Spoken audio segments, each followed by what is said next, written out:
So if you collect any Social Security benefits, this is SSI, SSDI, anything, then you need to watch this entire video. Today we're going to discuss the cost of living adjustment for 2024, but we're also going to talk about the projection for 2025 as well. We're going to talk about what Social Security's administrator is doing, their new commissioner is trying to do to help you out and protect you from having to pay back any money that the Social Security Administration gave you, well, inadvertently. We're going to talk about that and talk about what President Biden is looking at doing in order to try and fix Social Security moving forward. But the first thing that we need to discuss is what is happening to all those clawbacks. Now, I will address that in just a moment. All I ask is one thing. It takes 2 seconds. Go ahead, hit that like button if you enjoy these daily updates. And now, let's begin.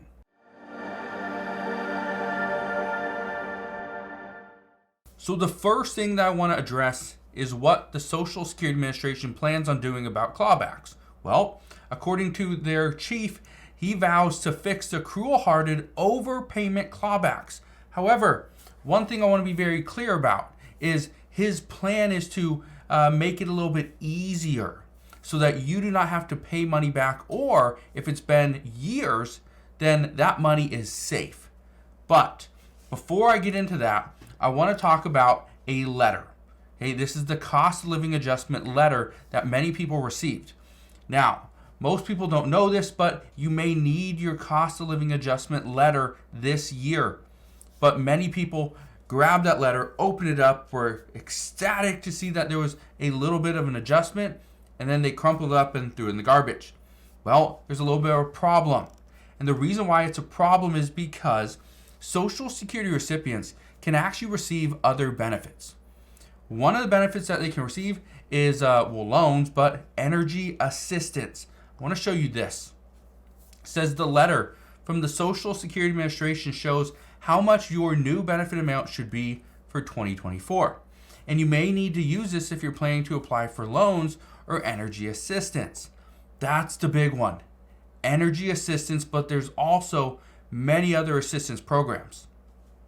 The unfortunate thing is most people on Social Security don't realize that these programs exist, and so they are not getting the benefits behind it.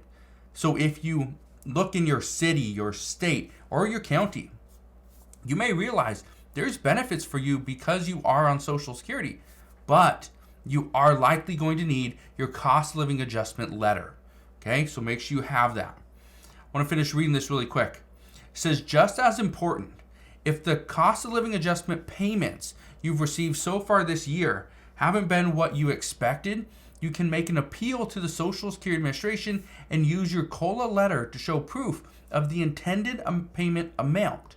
Many people were promised a cost of living adjustment, but come this year, they haven't received the amount that they were initially promised. If that's the case, use your letter and go back and place an appeal so that you can actually get the money that you were promised and you deserve. All right?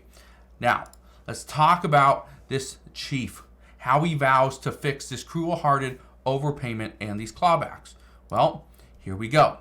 First off, it says the Social Security Administration's new chief is promising to overhaul the agency's system of clawing back billions of dollars it claims was wrongly sent to beneficiaries, saying it just doesn't seem right or fair. In an interview, the Social Security Commissioner, Martin O'Malley, said that in the coming days, he would propose changes to help people avoid crushing debts that have driven some into homelessness and caused financial hardships for the nation's most vulnerable, the poorest of the poor, and people with disabilities or persistent medical conditions, or who are at least age 85 or 65. Now, he is saying these are the poorest of the poor. And we are going after those people, the people that have paid into the system for 20, 30, 40 years. We're going to go after them and try to claw back a little bit of money. In the grand scheme of things, it's a little bit of money. But to these people, it's their entire life. If you're going to try to claw back $10,000, $50,000, or in some case, over $100,000 from a single person, that is going to be devastating. Most people would never recover from that, especially if you're over the age of 65. But Martin O'Malley says he has concrete steps in mind, such as establishing a statute of limitations, shifting the burden of proof to the agency as opposed to the beneficiary, and imposing a 10% cap on clawbacks for some beneficiaries. Just think about that. If you are being told you have to pay back $100,000, let's say there's a cap on a 10% cap on the clawback. Well, that means you're only liable for $10,000, not $100,000. If you are 70 years old, a $10,000 debt is going to be a huge burden. $100,000 is going to be a massive burden. You would never be able to get rid of that. He also goes on to say, we do have the ability and we do have the authority to address many of these injustices, suggesting that the Social Security Administration won't have to wait for congressional action or approval. That's big right there, that the Social Security Administration can do this on their own without waiting for Congress, because if we have to wait for Congress, I guarantee nothing is going to happen. And the reason why I bring this up is because President Joe Biden, he wants to make some major changes to Social Security. But will Americans support what he wants to do? Here's the thing. Americans support, having some type of Social Security reform. The issue is Congress.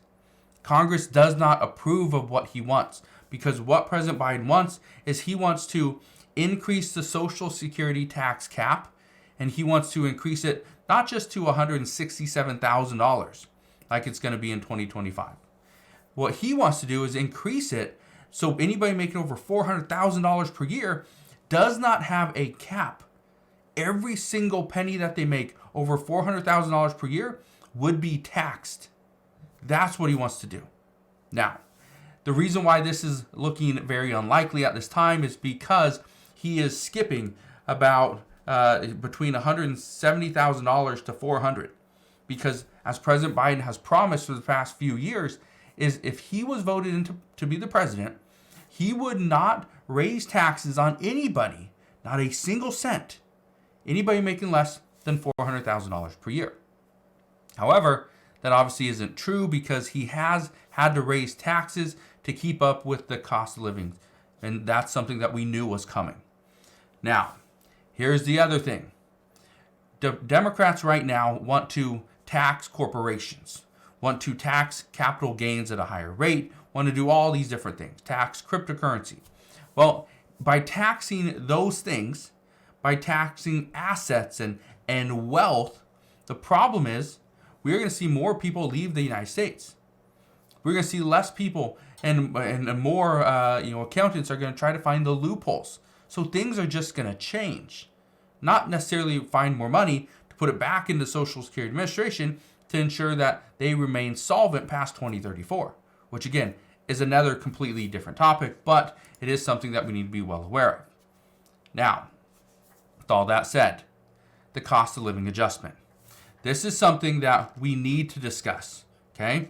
And the reason why we need to discuss this is because we now have a new update, okay? The Social Security cost of living adjustment estimate for 2025, it increased just recently thanks to inflation. But let me just put this out there. Inflation is not necessarily a good thing moving forward, because the more inflation we have, yes, you will have a higher cost of living adjustment for the following year, but it's going to hurt you today. You are going to pay more money today. Now, I want to read you what this says, okay? This is from, I don't remember this website, but anyway. This right here, it says next year's Social Security cost of living adjustment, or COLA, could be 2.4%, an increase from the previous forecast of 1.75%, which was based off the U.S. Bureau of Labor Statistics. Now, I mention this because of one thing. 2.4% is just a small increase, a very small increase over what we are supposed to have inflation at 2%. But based off of what experts are saying is that this is not the real inflation number. Our inflation is not 3.2%. our inflation is likely 4 to 5%. So a 2.4% cost of living adjustment for 2025 is likely going to be closer to half of what our actual inflation number is. But nobody wants to actually reveal the real numbers.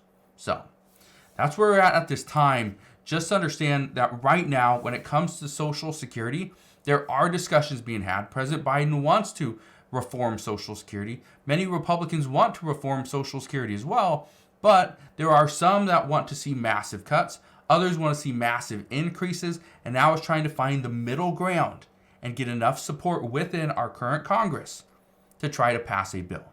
So, I don't know if something happens anytime soon. My expectation is nothing is going to happen before the upcoming election, because if it is something that voters do not like, they will vote against that party. If it's something that many people are against, or they have stated that they wanted to see cuts, but yet they vote for an increase, well, voters are going to hound them as well, and they'll be back at their doorsteps as well. So right now, just understand there's likely nothing to be done for Social Security in 2024. Anything that happens will likely come sometime in 2025 or later. So that's what we know at this time. As always, as I know more, I promise I'll come back on and share all the latest news and updates.